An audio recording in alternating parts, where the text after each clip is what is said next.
His father and I were very, very close friends, but his father was a dangerous man. I loved him to death, but he was a dangerous man. He was 300 and some pounds, played defensive tackle, and he just ruled the ground that he stood on. Back then, men used to do that. You know, men don't really control the ground that they stand on anymore.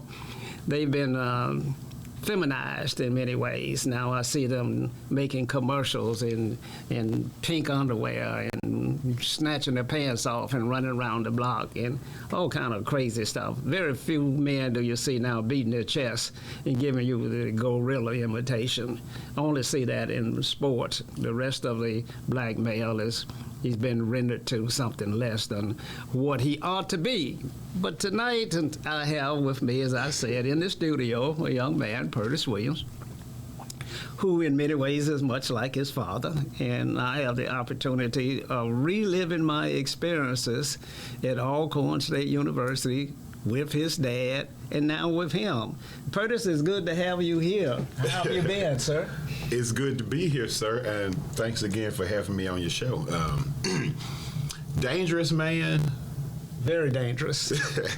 No doubt about it. I think that's the first time I've heard it described in such a way. Yeah. However, hearing about him, I'd probably say that was an accurate description. Well, there's no doubt about it. He was a dangerous man. I remember once we went to a Jackson State basketball game, and he wanted to sit on the Jackson State side, and so we did.